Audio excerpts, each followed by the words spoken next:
Ташкөмір шаарындагы номер 14 Токтосун Шадыханов атындагы инновациялык гимназия мектеби. Биология мугалими Субанова Астра Рыскулбековна. 6 класстар үчүн биология сабагы. Саламатсыңар балдар. Азыр силер менен биргеликте дан гүлдүүлөр тукуму деген темада сабагыбызды баштайбыз. Бүгүнкү сабагыбыздын максаты окуучулар дан гүлдүүлөр тукуму жөнүндө жаңы билимге ээ боло алышат. Бирилиштөөлөр жөнүндө алган билимдерин тереңдетип үйрөнүшөт. Өсүмдүктөрдү коргоого жана аларга аяр мамиле кылууга тарбияланышат. Сабагыбыздын тиби жаңы материалдарды окуп үйрөнүү жана өркүндөтүү. Азыр балдар биз силер менен өтүлгөн теманы кайталоо максатында акыл чабуулун уюштуруп алсак. 1. Бирилиштүүлөрдүн негизги белгилери кандай? 2. Бирилиштүүлөрдүн өкүлдөрү кайсылар? 3. Лила гүлдүүлөрдүн канча түрү бар? 4. Кыргызстанда чырыштын канча түрү кездешет? 5. Байчечекейдин канча энелиги болот? 6. Тамак аш катары колдонулган лила гүлдүүлөр кайсылар? 7. Мандалактын канча түрү кызыл китепке киргизилген? Балдар, силер ушул суроолорго ойлонуп, өз алдыңарча жоопторун табабыз.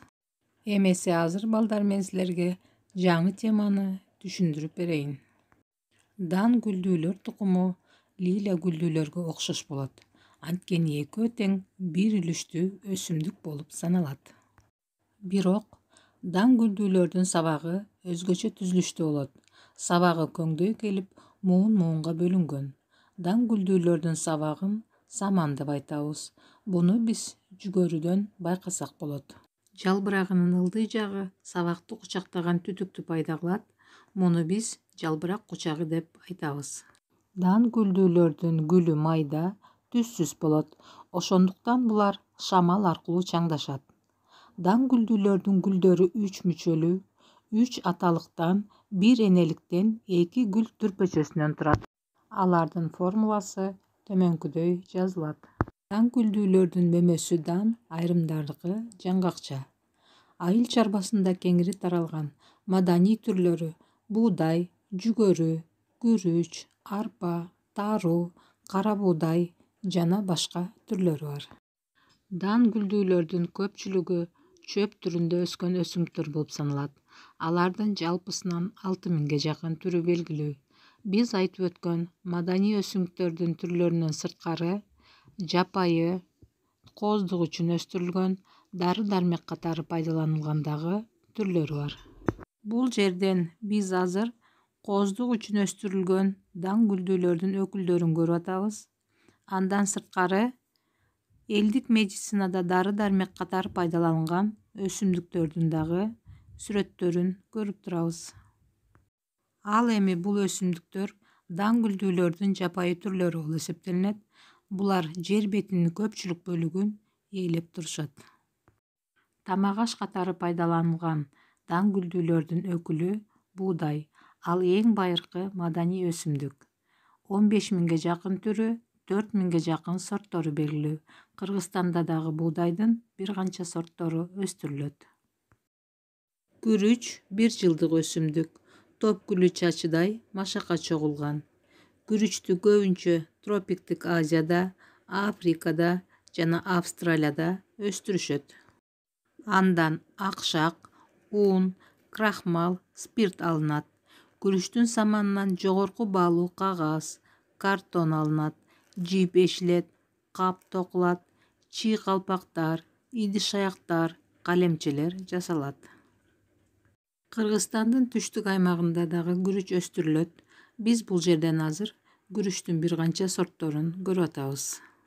Дан гүлдүүлөрдүн жер жүзүндө кеңири таралган дагы бир түрү сулуу болуп эсептелинет. Анын 500 түрү бар. Кыргызстанда бир түр эгилет. Сулууну адамдар дары катары пайдаланышат. Сулуунун саманынан кагаз жасалат. Анын бир канча сорттору бар. Жүгөрү эки жыныстуу бир үйлүү өсүмдүк. Энелиги сотосунда, ал эми аталыгы сабагынын учундагы шыпыргысында жетилет. Жүгөрүнүн мөмөсү дан, тамыры чачы болуп эсептелинет. Башка өсүмдүктөрдөн айырмаланып, жүгөрүнүн тамыры күчтүү кошумча тамырлардан турат. Жүгөрүдөн загыр алынат. Ал эми даны жана сабагы мал чарбачылыгында тоют катары пайдаланылат. Уругунан май алынат. Ал эми энелик гүлүнүн чачыктары медицинада өт айдоочу дары катары пайдаланылат. Жүгөрүнүн бир канча түрлөрү жана сорттору бар. Аларды биз бул жерден көрүп атабыз. Мындан сырткары, дан өсүмдүктөр тукумунда көп жылдык дарак түрүндөгү бамбук деген түрү бар. Ал бат өсүүгө жөндөмдүү, суткасына 70-95 сантиметрге чейин өсөт. Аны адамдар тамак аш жана курулуш материалдары катары пайдаланышат. Эмесе балдар, биз азыр жаңы теманы бышыктоо максатында төмөнкү таблицаны толтурабыз. Дептерибизди алып, маданий дан өсүмдүктөрдү жана жапайы өсүмдүктөрдү өз-өзүнчө бөлүп жазабыз. Балдар, бүгүнкү тема эмнеси менен силердин эсиңерде калды? Силер үчүн эң кызыктуу болгон суроо жана тапшырмалар кайсылар? Үйгө тапшырма: дан гүлдүүлөрдүн сортторун жазуу. Ушуну менен сабагыбыз аягына чыкты. Саламатта калгыла, балдар.